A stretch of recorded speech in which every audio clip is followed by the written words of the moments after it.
Hello and welcome to Take Me Through Your Day. On this episode, we have a sixth grade teacher. It's a little bit of a different format than normal. It's more of a crash course kind of thing. It's not like a clip like a couple of those other ones. It's a full-blown episode, but we burned through it pretty quick. So I think it's about 20 minutes, something like that. In any case, I think you'll like it either way. And as per usual, if you or someone you know would like to be on the show, we can be reached at interview@TakeMeTYD.com. Enjoy the show. What do you do for a living? I'm a teacher. I teach sixth grade science. Sixth grade science. So, when you were in high school, did you know what you wanted to do for a living? Sort of. I knew I wanted to do science, and I thought I might enjoy teaching. Okay. So, end of college, end of high school, you go into college.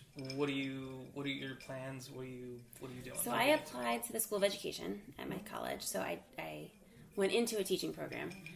But to teach secondary ed, which is like middle school and high school, you have to double major, at least at my school, you have to double major in education and also the subject you wanted to teach. Okay. So I thought through my education classes I would get a sense of whether or not I wanted to be a teacher, and then if not, I'd always have a science major that I could go do something else with it if I wanted.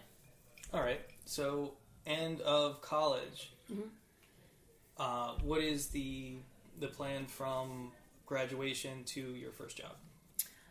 So my school had a fifth-year program. I live in Massachusetts. In Massachusetts, you need a master's to teach in public school within your first 5 years of teaching. Mm-hmm. So typically, a lot of undergraduate education majors would immediately go on to their master's to just get it out of the way. Yeah.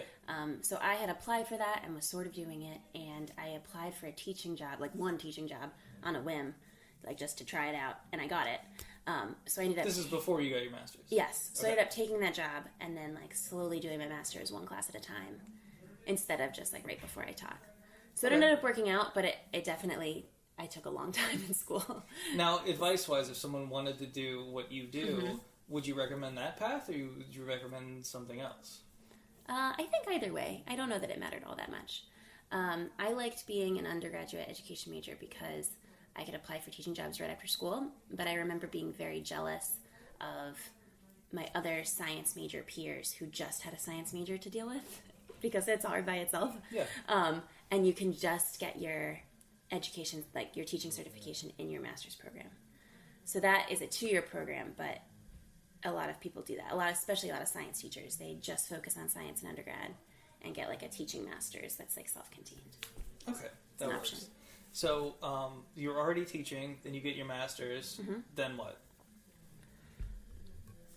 Then I'm good to go. That's that's my life now. Obviously, but what did you do? Are you still working in the I'm same still place? the same job, yeah. So I, right out of college, I was hired as a long-term sub for maternity leave. And that was the same place where I did my full-time student teaching. So to graduate, you had to do a semester where you were the teacher, but there was an actual teacher to check on you. Yeah. And that teacher who was checking on me had a baby the next year, so I got her classroom. And that was wonderful, but it was very hard because it was high school and I was so young, and it was just really hard. And I can imagine. Yeah, I was closer in age to my students than I was to my siblings, so it's very hard to be I'm your teacher. Yeah. But I did like it. I liked the subject matter a lot. And then the job that I applied for and I got was a shorter commute, and that's honestly 100% why I chose it. It was this is really close to my house. But it was 6th grade, and I feel very lucky that I fell into it because I wouldn't have chosen that age range, I think. I wanted high school because the science was real and that's actual content. Yeah. But 6th graders are amazing. You don't think about it, but they are. And teaching middle school is very, very different from teaching high school and teaching elementary school, and I didn't know that. I imagine that's a healthier medium because I just think of teaching younger people is super frustrating, and then teaching high school kids they're so preoccupied with other things that's a nice sweet spot of people actually enjoying it and getting into the material. Okay. Middle school is awesome because they're old enough to teach them real things and young enough that they still want to listen to you. Yeah, that's what I mean. It's perfect. So you're still in the same place, but Yeah. Let me back up for just a second. So what's the difference from what you were doing before you got your master's and after? Nothing. So why'd you do it? You have to. Within 5 years, you have to have your master's. Oh, so it's okay. So it's like a state thing. Okay, all right. Yeah, in Massachusetts, I actually don't know about other states at all. But... Okay, yeah, no, I've talked to other teachers and I've never heard of that before, but that's... Well, I think it's unusual for secondary education majors to have their teaching license as an undergrad. Usually that comes with your master's, but I was already licensed, like right out of bachelor's. So. All right, fair enough. So the bulk of the show is taking me through your general day. Mm-hmm. So what time do you wake up in the morning? Oh gosh, 6:30. Do you set an alarm? I set like 100. Is this on your phone, or do you have like a freestanding alarm? This is embarrassing. I have 3 on my phone, 1 on my Google Mini, 1 in the bathroom, and like 1 on my dresser. All right. And I get to work on time. Oh, fascinating with that stuff. I love it. So what time do you think you actually wake up? Like you're ready to go? So my alarms start at 5:45. 6:30 is when I get out of bed. 6:30. Okay, 6:30. You get up. What's just some of your basic routines before you leave the house? Like just getting ready to. Well, I just mean like normal bathroom stuff, and then like, do you make breakfast? Do you grab something? Do you make coffee?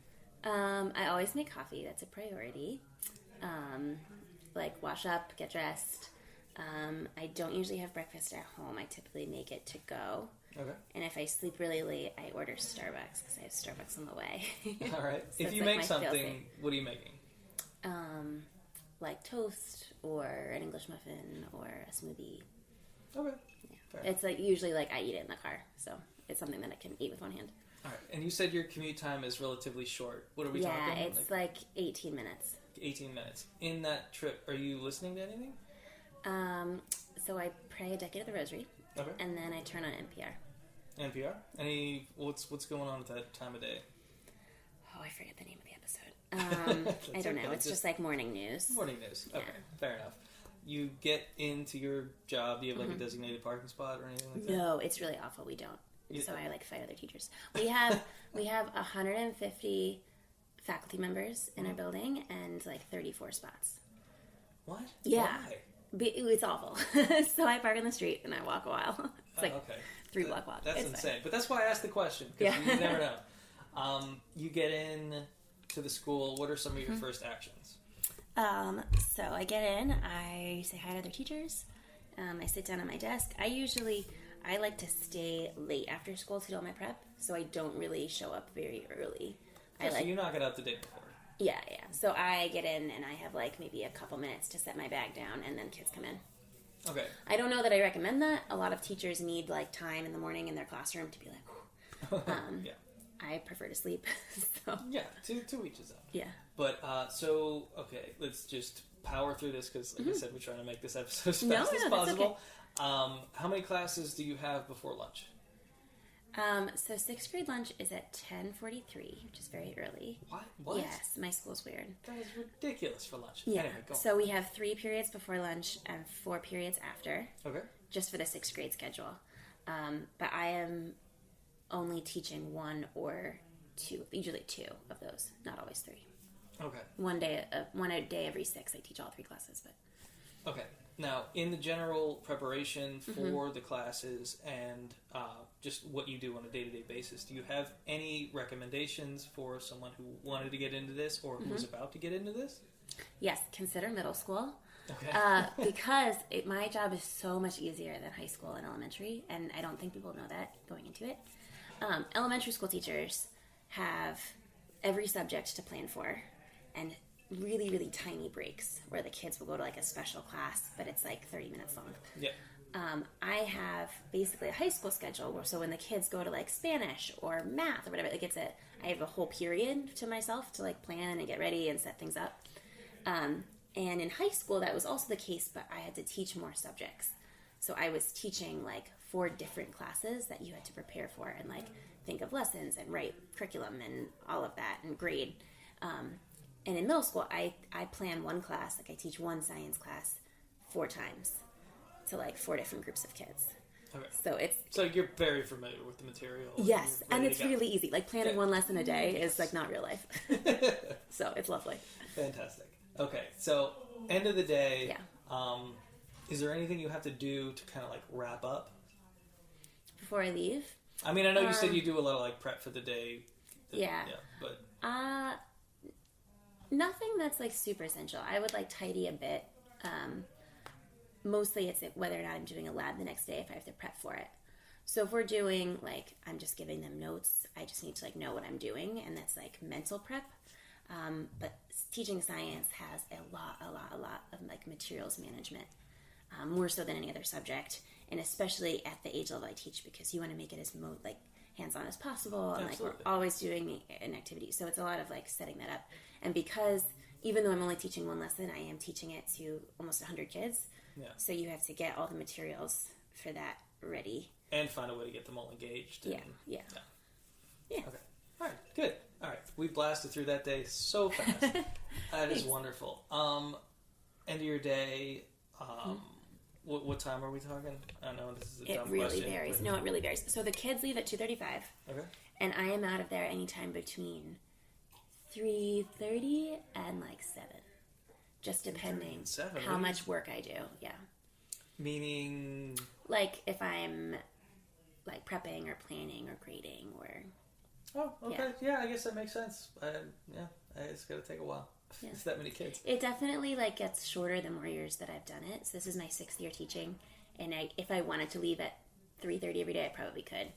I just sometimes like take my time to do a good job and stay. We're going through this so fast, I forgot to ask. Lunch, what are you doing for lunch? Lunch we eat with other teachers. I think that's important. We have our configurations of teachers have switched over the last couple of years, but we make sure to eat. It's also such a short period. I have 18 minutes to eat. 18 minutes? Yes, exactly. That's ridiculous. And not really, because they start letting the kids back earlier than that. So I mean, you have those other points in the day. Like if you want to like pick at stuff. Absolutely. Yeah. So like what every day. What are you having for lunch? Like what's an average lunch for you? I typically make a salad if I'm like well prepared. And that is only because the other teachers eat salads. And I was having, be with the cool kids? Yeah, I was having salad envy. And also at 10:43 I'm not really hungry. So it's like a good time to... that's right. It's so early. It's so early. But it's a good time to force yourself to eat vegetables because you like don't... Anyway. Yeah, if you're not going to enjoy it, might as well be healthy. Yeah, exactly. Okay, so end of the day, I'm going to just kind of power through this to get to the dinner. Mm-hmm. What are you having for dinner? What am I having for dinner? So, I don't really like to cook. So I will make one meal and then like freeze little portions of it. So most of my evening... You're talking like a meal prep thing? Or just like one... Okay. Yeah, so like I'll make a really big meal, or like I'll go home and have my parents make a really big meal. And I have these like, they're glass... Yes! Oh, I was saying, I have these little like glass, they're like Pyrex 2-cup containers, and it's like a good portion for a meal. So I'll make like a really big meal, 2 different portions, and then I just like stack them in my freezer. Oh, sweet. So yeah, most of my weeknights are just like frozen food. Nice. I like that. Okay. It's like healthier than lean cuisine because you made it yourself. Yeah, because there's none of that stuff.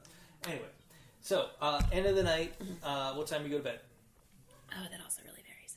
All right, just give me general numbers. Sometime between 10 and midnight. Okay. Do you have any sleep routines?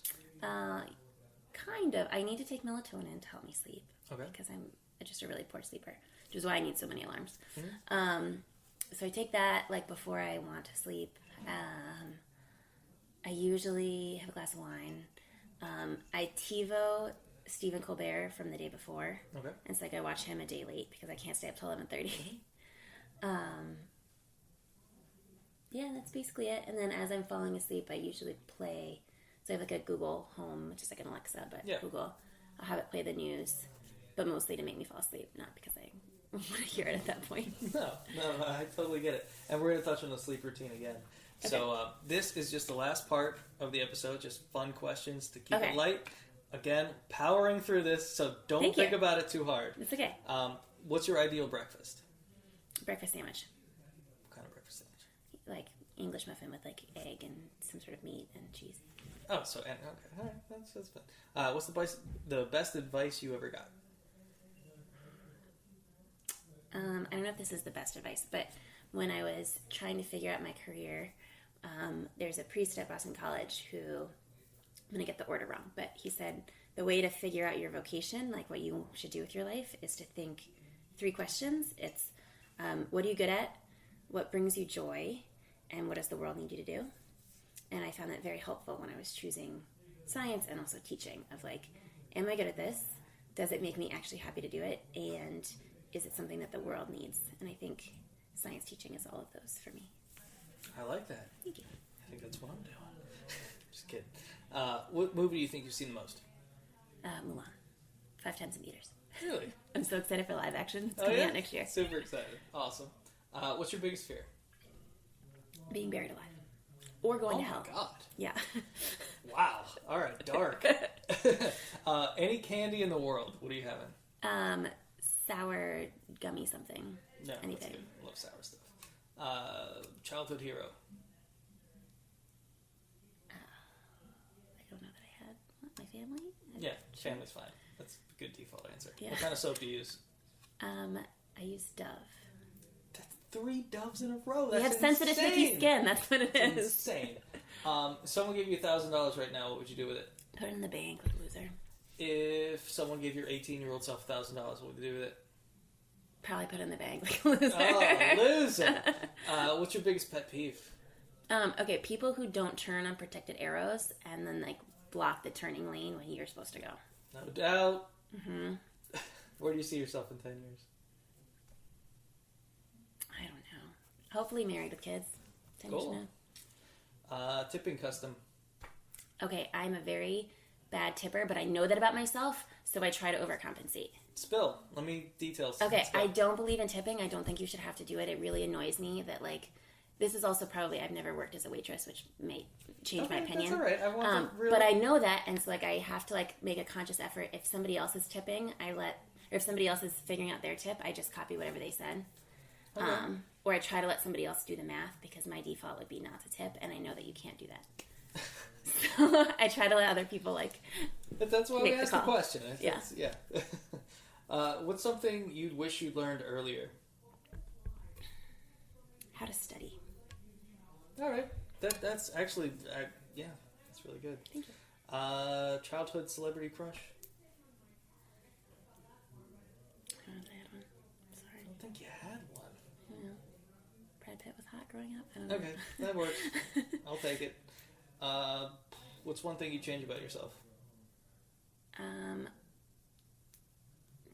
Be more extroverted. Okay, I like that. Yeah. Hardest time you ever laughed?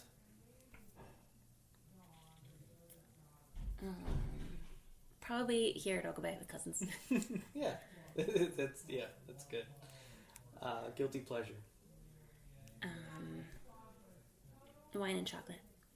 What? Wine and chocolate. Oh, wine and chocolate. I thought you said Hawaiian chocolate. I was like, what is Hawaiian chocolate? This really cool chocolate you don't know about. I don't know about it. I'm not one of the cool kids. What type of music do you like and why? I like a variety. I like top 40 stuff, which is boring, and country. I really like country music. Now, I always feel like I need to have a little divining rod when people say country. What type of country? More like the country pop, like the boring kind. Okay. Yeah, right. sorry. So, I'm from Connecticut. I can't get too southern. I get it. That's fine. What's something you're bad at? Oh. A lot of things. What's the first thing that pops in your head? What is something I'm bad at? Tipping. There we go. It's a nice callback. And speaking of callbacks, sleep routine. Do you have anything to add to that? No. I wish I got more sleep. I mean, everyone needs to go to bed earlier than they do. No doubt. Okay, this is the last one, and I'll leave you alone. You can go to bed. No, my friend. If you could do anything, what would you do? Like anything? Anything. Like with my career, or like in the career, life, goals, anything. Interpret the question however you want. Well, like I'd like to be able to fly. Is that like within the what you mean? I mean, there's no rules. If that's what your answer is, then fine. But no, it's whatever you want. If you could do anything. I would travel more often. Like, have a private jet to just take me to different destinations all the time. I love that. And I'm very jealous of that. And I also want that. So thank you so much for doing the problem. show. And what do you know? 20 minutes exactly. Woo! Fastest episode ever. Excellent. Thank you.